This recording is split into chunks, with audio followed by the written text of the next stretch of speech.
All right, we are continuing our study through the Gospel of Matthew here on the Listener's Commentary.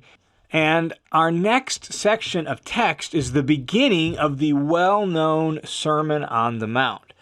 And so before we jump in and look at some details of the text, I thought it would be really helpful to us to first look at sort of a general introduction to the Sermon on the Mount, an overview of the Sermon on the Mount, and get us up to speed on that before we walk through the details of the text.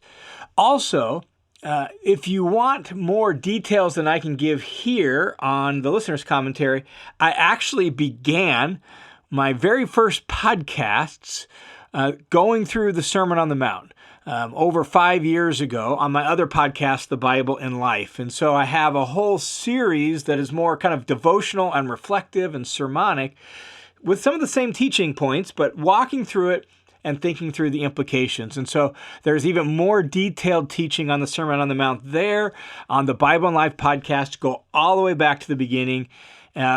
Quality is probably not the same. I had a lot to learn about podcasting myself, both the technical side as well as finding my own voice in that. But solid teaching through the Sermon on the Mount there on the Bible in Life podcast. So what we're going to do on this episode is we're going to just kind of look at some of the background and introduction and overview of the Sermon on the Mount to set up our walking through the Sermon on the Mount. And just to make it clear into the flow of the whole Gospel of Matthew, we've noted how Matthew has these 5 big blocks of teaching that punctuate his story of Jesus' life and ministry.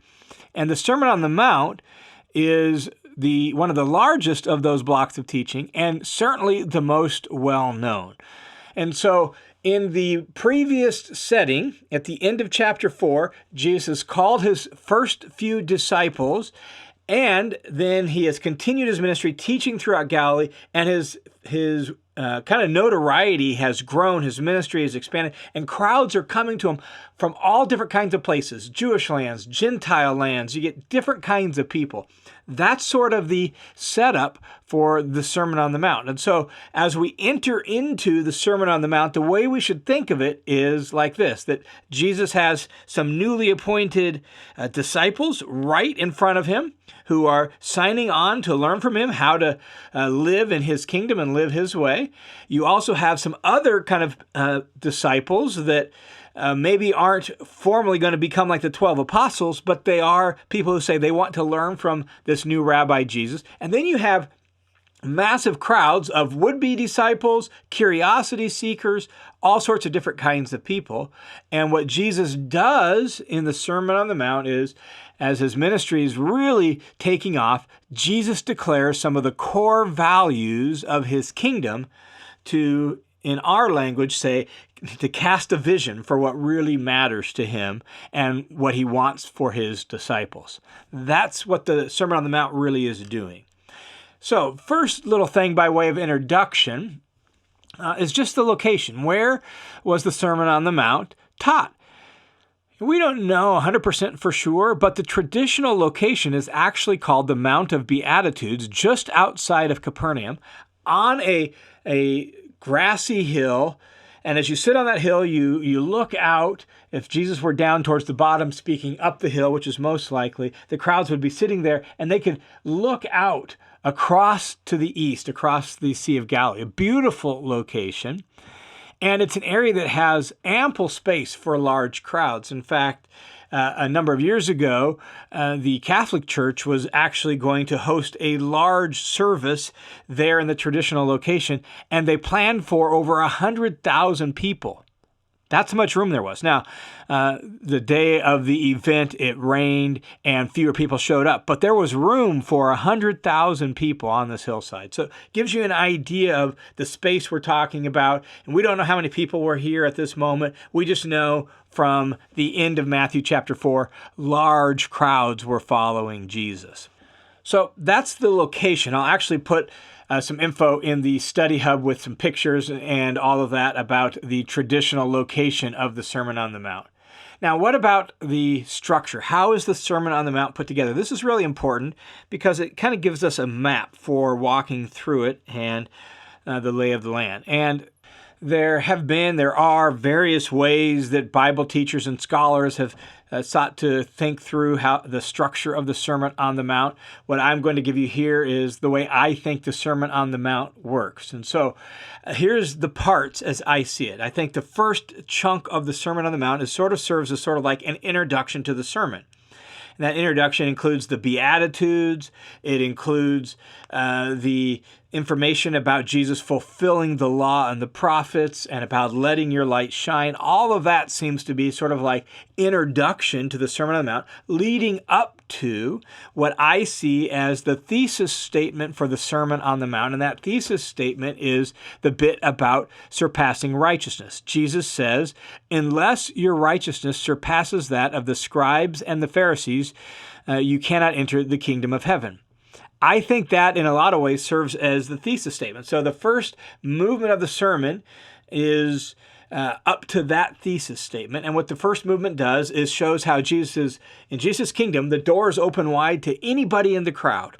Anybody in the crowd is welcome into Jesus' kingdom, but as they come into Jesus' kingdom, they're coming in with a calling and a vocation on their life to be salt and light to the world.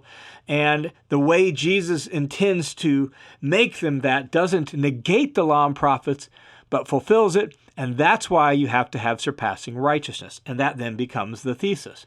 And then you enter into the body of the Sermon on the Mount. And what you get in the body of the Sermon on the Mount is two big chunks. And the first chunk is examples of surpassing righteousness. As Jesus begins to flesh out this theme of what do you mean by surpassing righteousness, Jesus? He gives some examples. And that's where you get things like, you have heard that it was said, but I say to you. What Jesus is doing is he's showing that he's not negating the law and the prophets. He's actually fulfilling them, fulfilling their intent, fulfilling their purpose, fulfilling their goal. And he's doing that by calling people to actually live out the very heart and soul of the law, not just the letter of the law. And so you've heard that it was said to you, you shall not murder, and anyone who commits murder is liable to the court. But I say to you, anyone who's angry with his brother shall be guilty before the court. And anyone who says to his brother, Raka, or you fool, shall be guilty enough for the fire of hell. This is an example of surpassing righteousness. And you get all of those examples through the rest of chapter 5 of the Gospel of Matthew. And so you just get a bunch of different examples of what surpassing righteousness looks like. Not just avoiding adultery, but also avoiding lust. Being a person of integrity so that you don't have to cross your heart and hope to die. No, when you give your word, people know it's good because you're a person of integrity, surpassing righteousness. Not just loving those who are nice to you, but also loving your enemies, surpassing righteousness. And so that's the first chunk in the body of the sermon, is examples of surpassing righteousness. And then, beginning in chapter 6 of Matthew's Gospel, and that in the Sermon on the Mount, you get the second major chunk of the body of the sermon, what I like to call barriers to surpassing righteousness. So the first barrier is keeping up religious appearances. Jesus says in chapter 6, verse 1, that beware of practicing your righteousness before men in order to be noticed by them. And then he gives, again, a couple of examples, illustrations of the way it played out in their culture with some traditional examples of things that made you look good religiously. Your almsgiving, your praying, your fasting, those are traditional forms of Jewish piety that if you do those to just keep up religious appearances, you're never actually going to be changed from the inside out. It's going to be a barrier to surpassing righteousness for you. You get money and possessions and all of that. And it's like if you're living for wealth and you're constantly focused on that and your eye is fixed on that, it's a barrier to surpassing righteousness. No, you need to seek first the kingdom of God and his righteousness. And all these other things will be taken care of for you.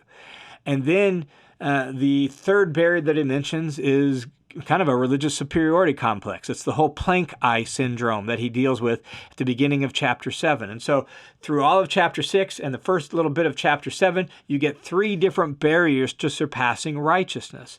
And then the final part of the sermon is the conclusion, where Jesus then calls people to action. And he really gives 2 ways, not the broad way, but the narrow way, right? And there's several different examples, and be a good tree, not a bad tree. And Jesus calls people to put into practice what he has just taught, because the one who puts it into practice is like a wise man who builds his house on a rock. The one who doesn't put it into practice is like a foolish man who builds his house on the sand. And that's the way I see the Sermon on the Mount working. So you get an introduction up to the thesis statement about surpassing righteousness. You get examples of surpassing righteousness in the rest of chapter 5. Then from chapter 6 to chapter 7, verse 6, you get barriers to surpassing righteousness. And then Jesus concludes with a call to action, a call to put into practice what he says. Now, another important little topic by way of introduction to the Sermon on the Mount is the relationship between Matthew's version of the sermon and Luke's version. So Matthew's version is here in Matthew 5, 6, and 7. Luke's version shows up in the middle of Luke chapter 6 down through the end of Luke chapter 6. And there are many similarities and there are many differences. As far as similarities go, like the general content, there are certainly differences. There's stuff that Matthew includes that Luke doesn't. There's some differences, but the basic content is very similar. Both Luke's version and Matthew's version begin with Beatitudes, and both end with the illustration of the two builders and the two foundations. And both Luke and Matthew address large crowds that include a smaller subsection of specific disciples of Jesus. So there are some similarities between them, but there are also some significant differences. For example, Matthew's version is much longer than Luke's. Matthew's version is 3 whole chapters. Luke's version is 29 verses. Luke has nothing about the Old Testament law, where in the introduction section, Matthew has an entire little paragraph about that. Matthew interacts with issues of traditional Jewish piety, the giving and praying and fasting section. Luke doesn't have any of that material in there. And even though they both include Beatitudes, the Beatitudes are different. In fact, Luke's wording is slightly different than Matthew's on the blessed part, and Luke also includes woes along with the blessings. Woe to you and woe to you, right? So there are differences in their Beatitudes. And the timing is somewhat different between the two of them. Although, to be fair, the gospel writers tended to organize things in other ways rather than strict chronology, more thematically. And so why are there such differences between them? Well, we're not sure. Is it just the way they've arranged it? Or, did Luke just include material that fit his distinctive emphasis in his gospel, whereas Matthew included more material because it fit his emphasis in his gospel? Or, just as likely as Luke recorded a version of the sermon that was preached on a different occasion. And it was slightly different as a result. And we can tell from reading through Matthew, Mark, and Luke that a lot of the same things that Jesus said, he kind of recycled certain themes and certain sayings and certain statements. And so it's quite possible that Jesus actually preached one sermon on one occasion and then a slightly different version of it to a slightly different audience on a different occasion. And maybe that's the one Luke recorded. We're not exactly sure why there are differences between the two of them. The differences do communicate two different emphases. In Matthew, as I noted, the theme revolves around the idea of surpassing righteousness. In Luke, the theme revolves around becoming a genuinely good person who routinely produces good fruit in their life. Now, those themes obviously are very similar and overlap in significant ways, but they are different in emphasis. And the reality is, however these sermons came about, whyever they are different, both Matthew and Luke record the sermon to communicate core values of life in Jesus' kingdom, calling his disciples then, calling his disciples now, to live in a radically different way in the current world around us. And so for our purposes here on this commentary on the Gospel of Matthew, we're going to focus on Matthew's version. We're not going to do a whole lot of comparison with Luke as we go through it, maybe a little bit, but we're going to focus on Matthew's version of the sermon. And the reality is Matthew's version of the Sermon on the Mount is the more well-known version. And it includes some incredibly central material for living as a disciple or a follower of Jesus. The teaching of Jesus in this section is the kind of material that we should read back through on a regular basis. We should read it reflectively and meditatively and prayerfully. We should read it with an eye to our own life, letting Jesus, as our rabbi, teach us how we ought to really live life. If we believe Jesus is smart, if we believe that he actually knows what's best for us and how human life is supposed to function and how we really are supposed to do life, then we should take the Sermon on the Mount to heart and read through it regularly, pray through it regularly, meditate on it. Make the effort to even try to memorize the Sermon on the Mount. And I've made that effort multiple times. I probably need to remake that effort. At times I've had it largely memorized. I have found it very challenging for me to memorize, if I'm being very honest with you. In fact, the first time I worked on it, I spent a whole year, made very little progress. Tried it a second time, again for almost another year, made a little bit more progress, but not much. Third time's a charm, I guess. I actually succeeded in memorizing the whole thing. But it's the kind of thing you need to go back to and tune up regularly, or it just kind of seeps out. And that's where I'm at right now. So we should revisit this material, think through this material, and not just think about it as general teaching, but we should read it with an eye to ourselves and for how it calls us to live differently in this world. And so this is some really important, critical teaching, and we're going to walk through it in slightly bigger chunks. As we go through it here on the commentary, it just makes sense to do that for explaining it. But as far as for teaching it, preaching it, meditating on it for ourselves, there's a lot here for us to wrestle with. And so, again, I recommend to you checking out my more reflective teaching and my slower teaching through it on the Bible and Life podcast, clear back at the beginning of that podcast. So check that out for a little bit more on this. And with that, let's wrap this up, and we will jump into the text of the Sermon on the Mount, specifically the Beatitudes, on our next session. All right, thanks for tuning into this session on the Listener's Commentary on the Gospel of Matthew. The Listener's Commentary is a listener-supported, crowd-funded Bible teaching ministry that's made possible by your generous support. So thanks a ton to those of you who faithfully support this ministry. The fruit that God is bearing through your generosity is making an eternal impact. So thanks a ton for that. And if you want to join the team of supporters, you can do so by going to listenerscommentary.com. You can click the Give button. It'll redirect you to a page where you can set up put in a dollar amount, click a little checkbox that says make this monthly. You can set up a monthly donation. You can give a one-time donation right there as well. Or you can sign up through the Study Hub and just give as much as you can afford there. That'll give you instant access to the Study Hub, but all monthly donors get access to the courses and some bonus material that I'm routinely adding to the Study Hub. So thanks a ton for your support.